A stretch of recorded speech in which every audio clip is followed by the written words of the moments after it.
want you to tear and rip their miserable faces inside out till their mother doesn't recognize them. Pretty please. Yes, even in Cool World you have to deal with Karens threatening to report you to the police, but in the form of adorable little bunny rabbits.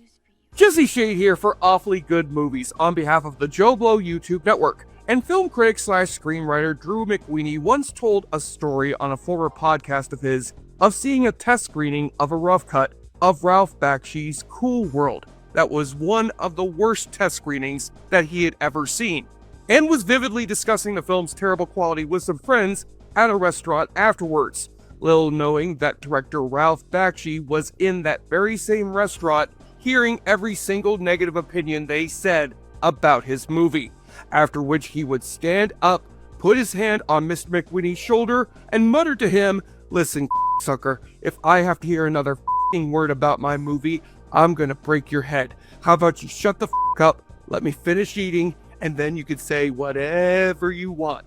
Well, having grown up with Cool World myself, knowing little about its awful reputation, I'm sure ready to say whatever I want about one of Brad Pitt's first big roles and one of Kim Basinger's sexiest roles in Ralph Bakshi's live-action animation hybrid that was a long way from Roger Rabbit, in this hand-drawn animated episode of Awfully Good Movies.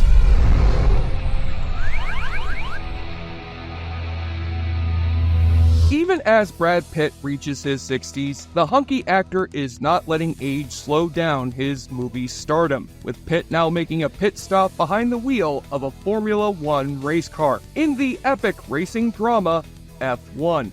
And with Brad teaming up with the duo of producer Jerry Bruckheimer and director Joseph Kosinski, fresh off their success with Top Gun Maverick, Brad's talent in working with the biggest and best filmmakers in Hollywood has helped his career endure the past 34 years, ever since first breaking out in Ridley Scott's Thelma and Louise, which was unfortunately followed up the next year in 1992 with a supporting role in the live-action / animated final film from cartoon legend Ralph Bakshi, as he traveled with Kim Basinger and Gabriel Byrne into the noir nonsense of Cool World.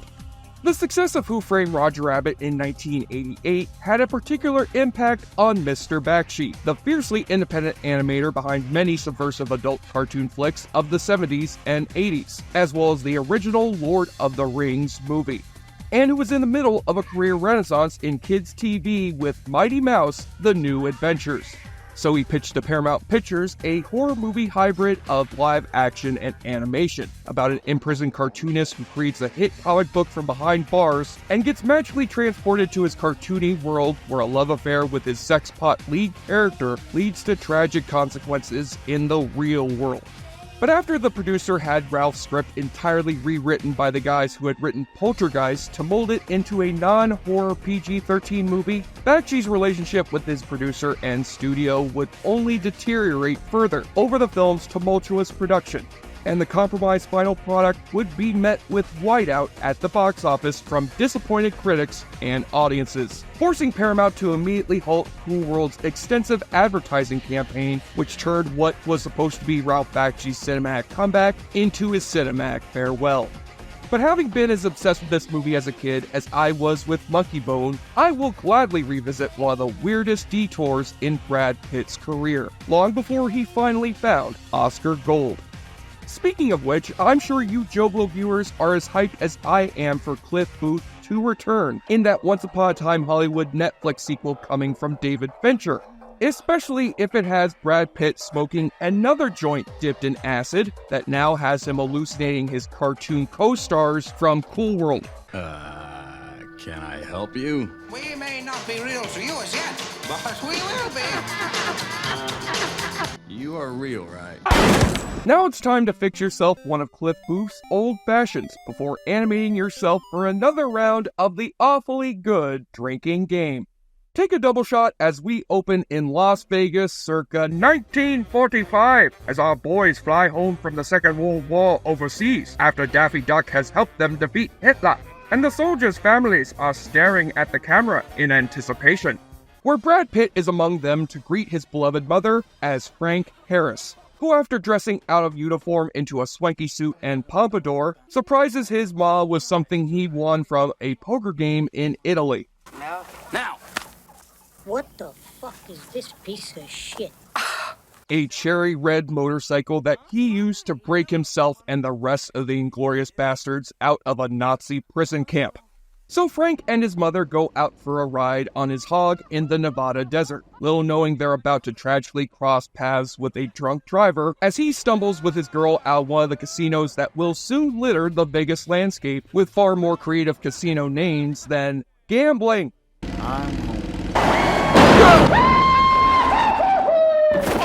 And while that badly edited bike crash only leaves Frank with a triggered case of PTSD, the same cannot be said for his now lifeless mother. Medic! Most depressing origin story for Pee Wee Herman ever.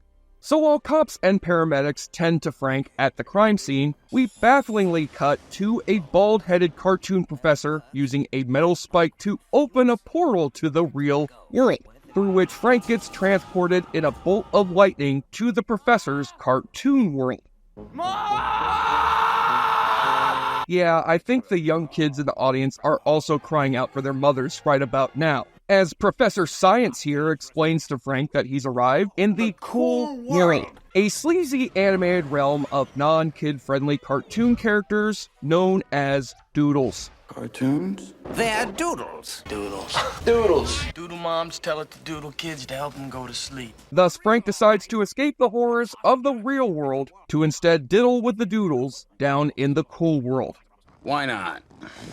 After which, we cut to Vegas 47 years later to the 90s equivalent of a drone shot into a prison containing our other male lead, Irish actor Gabriel Byrne, as American cartoonist Jack Deebs, who's now at the end of his 10-year prison sentence for killing the man he had found in bed with his wife, during which the prison guards somehow let him have a drawing board to create a hit underground comic book called Cool World, the central character of which is a Marilyn Monroe-type sex kitten named Holly Wood, voiced by Kim Basinger, who magically pops out of his drawing board one night and has him transported in a lightning flash to fall into the titular world of his comic book, where he lands amongst a bunch of horny Tex Avery wolves going wild for Holly Wood's high-energy dance routine. Oh, hot. Want to touch the hiney? Been waiting for you, darling. But before the two can even touch, Jack is magically transported back to jail while moms in the audience are angrily transporting their children out of the movie theater. And Tyler Durden is smiling cheekily from inside his projection booth. Ain't I a stinker? Much like Ralph Bakshi's earlier work that portrayed American city life in a decidedly non-Disney fashion, the beautifully animated but aesthetically ugly streets of Cool World are replete with dirty kids with faces like elderly character actors, having flesh-eating wooden coins thrown at them by a doodle gangster named Sparks, I hate it when she meets guys without telling me. who looks like the big brother of Roger Klotz from Doug if he fell into a life of organized crime. And the only cop to patrol these streets is its only human denizen, Frank Harris, who's aged over the past 47 years about as well as Brad Pitt himself, and serves as a cop on the Cool World Police Department, who interrogates Holly about her illicit encounter with a visiting human, emphasizing that Doodles aren't allowed to interact with humanoids, or as it's stupidly shortened here, Noids. I've been checking up on what these Noid dames have got going in the real world. She's been after me and every other Noid who's come through here. Even though Holly yearns to follow in the footsteps of her idol Marilyn Monroe by becoming a real girl in the real world with the love of a real man. They've got power, and when they taste something, they really taste it. And no, I did not add this. There really are animations of crazy shit that randomly float across the screen in certain scenes, But here you are, There you are. Jack. as if they wanted to make this insanity even harder to follow for any viewers with ADHD, such as myself. Back in the real world, Jack Deebs is pacing back and forth with a combined case of writer's block and blue balls, even after crossing paths with a cute clerk at a comic book store with Peg Bundy hair, who willingly offers him some non-cartoon lovin'. I haven't really got my feet. It's really nice of you to ask. Why don't you do a book on that guy you murdered? That guy you found in bed with your wife? Oh god, it's already happening. Peter Griffin from Family Guy found the interdimensional portal and became a real person. Hey Lois, remember the time when Gabriel Byrne killed Mr. T for sleeping with his wife? Freaking sweet. But then he's off to Cool World once again, where he's greeted by Hully's gang of mischievous goons, looking like they walked out of the Paula Abdul music video that was too hot for TV. Namely, their diaper-wearing leader Slash, named as such for his Freddy Krueger glove. Oops, Snake Eyes, you lose. And who in a pointless subplot get chased by the bumbling blue cops on behalf of a cute cartoon bunny, where Slash gets them off their tail by unleashing upon them a stream of urine. Forget backing the blue, these thugs are all about fronting the yellow. But I won! You lose! Meanwhile, Detective Harris tends to his own sexy doodle girlfriend, Lynette, when he's dropped in by his wisecracking spider partner, Nails. Yeah, I know. So they can follow Hully and Jack to a nearby club and ensure they follow the one rule of Cool World. Here, everything goes. Everything except one thing. You do not talk about Cool World. No, damn it, I meant Noid's not having sex with Doodles, which Frank unfortunately follows with his own girlfriend. Oh my god, boys, I wouldn't do it! With Lynette and Nails voiced respectively by Saturday morning cartoon veterans Candy Milo and Charlie Adler, this really helps the world of this movie feel like if a bunch of those background characters you saw bouncing around in old Disney or Looney Tunes shorts from the 30s and 40s decided to form their own universe with blackjack and hookers, as wonderfully envisioned by Bakshi's old-timey animation and the set design influenced by German Expressionism, which even fits in a few references to other famous cartoons. Actually, those crude representations of Daffy Duck and Mickey Mouse back there are sadly the perfect metaphor for the current state of animation in 2025 at both Warner Brothers and Disney. Unfortunately, they never established that much backstory in the actual movie. No reason why or how Cool World exists, and they just casually mentioned that Gabriel Byrne isn't the guy who created this place. I'm a cartoonist, I drew all this. This place exists with or without you. You used to think you made me up. But they certainly emphasize that Hollywood wants out of this universe by getting a good bangin' from Jack Deebs, the news of which rumbles like an earthquake throughout the Cool World. Man is in the bedroom. So Harris and Nails try to desperately stop them by scaling the side of Holly's twirly building. I am allergic to clouds! What? And the goons try to peek in on by building a Jenga tower of trash right outside her window, just as their bout of clothes-wearing PG-13 lovemaking comes to a literally explosive climax, resulting in Hully finally turning human to a sexy sax soundtrack into the fleshy form of Kim Basinger. It's gross. While Gabriel Byrne has a bland character that is far below an actor of his caliber, and Brad Pitt still feels rusty at this early point in his career, having to largely act alongside nothing at all, Kim Basinger gives an excellent performance that sells Holly's sexual naivete in both cartoon and human form. I'm real. I'm real. I'm real. Now feeling confident enough to suck up Frank Harris's pestering partner inside the magic drawing pen that she stole from Jack. Oh, a pen job! Yeah, pen me too! Pen me! I too would not mind a pen job from 90s era Kim Basinger. Way sexier than that scene in Ernest Goes to Jail where Ernest gave himself a pen job. Just fine, thank you. So off she and Frank go back to the real world as a real human couple, where he introduces her to the snooping mom and daughter next door, with the mom played by Oswald Cobb's mom from The Penguin, that takes her out to a club to see a musical performance from Frank Sinatra Jr.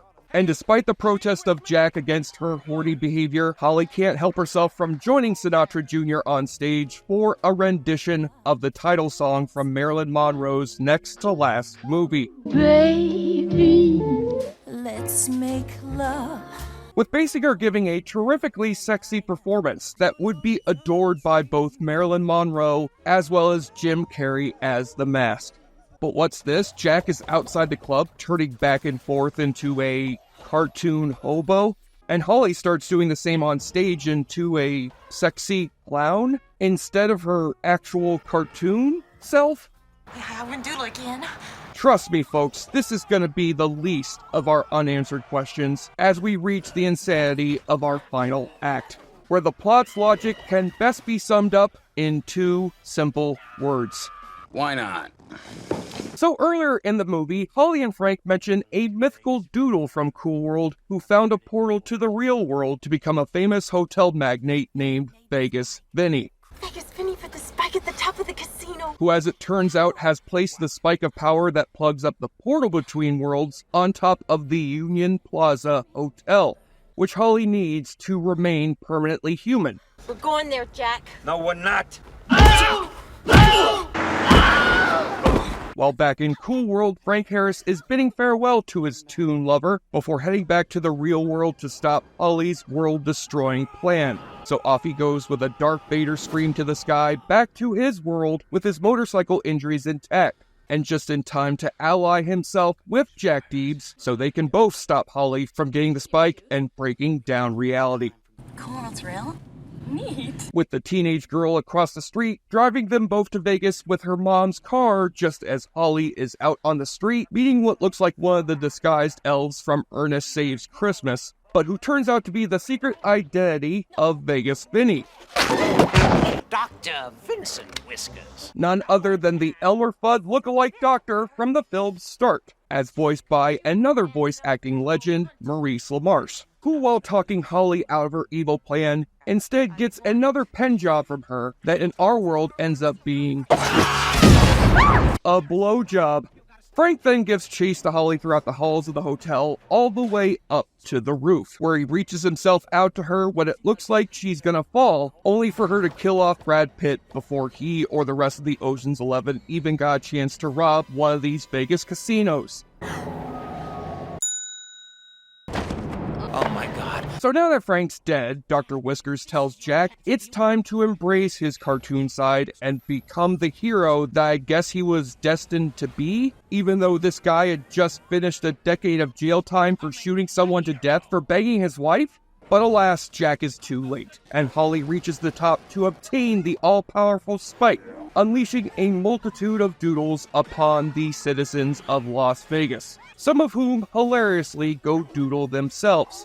Hit me! Why don't you do book? Holy crap, I am freaking out. Which was the result of the creatively frustrated Ralph Bakshi telling his animators to draw whatever the fuck they wanted.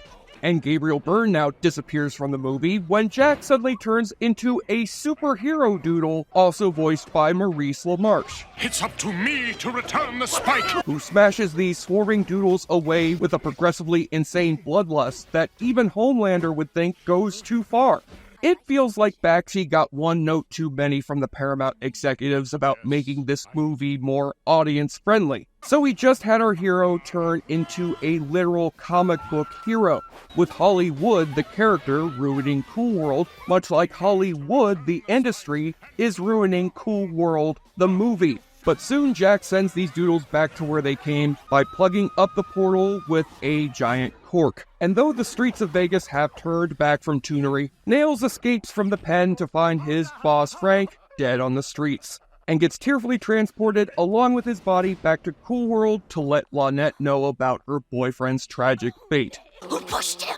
Hollywood. That bitch! But wait, Lynette suddenly remembers something that feels like a last-minute rewrite from studio executives. Well, what happens to Noids when they get killed by a doodle? They become a doodle themselves. Why not? And thus Frank is indeed reborn as a doodle himself. Hot dog! Looking about as much like Brad Pitt as this cartoon hobo looked like Gabriel Byrne, whom Lynette can now freely bang and live with happily ever after. While the villainous Hollywood gets her comeuppance by being not so happily stuck back in Cool World with her newly cartoony superhero boyfriend. Bye-bye, folks. Have a nice life.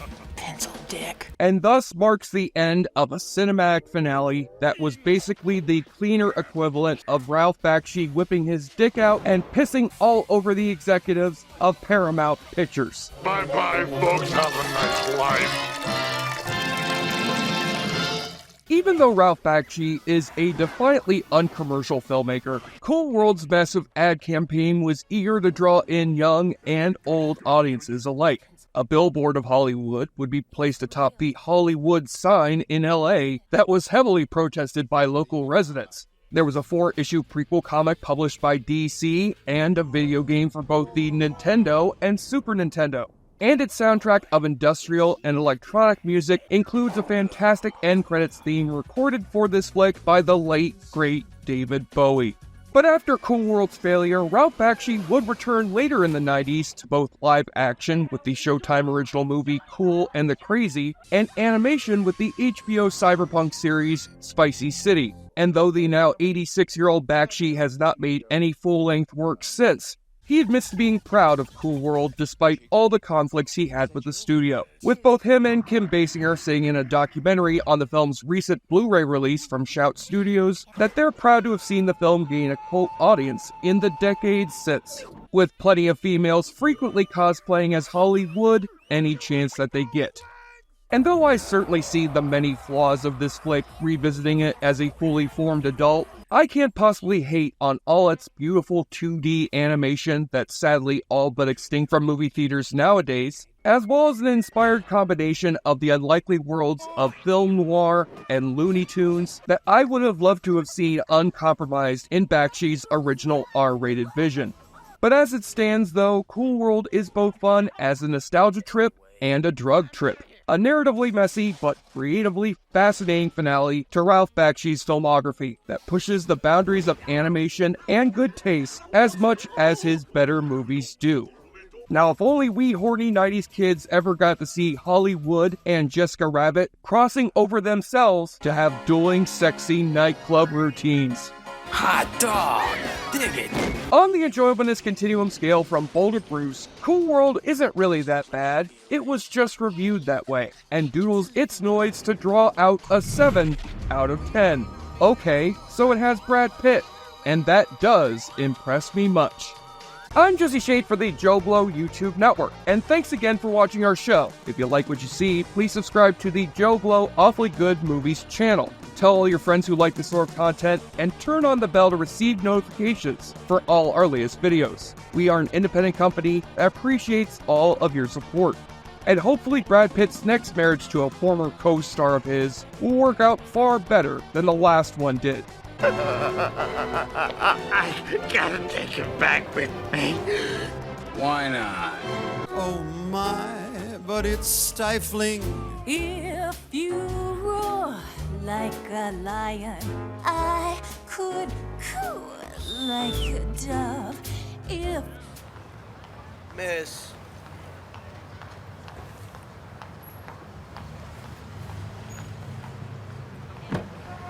Thank you for clicking on our video, everybody. If you like what you saw here, please make sure you like the video and subscribe and share with your friends who like this sort of content. JoBlo was created by movie fans for movie fans, and we appreciate your support.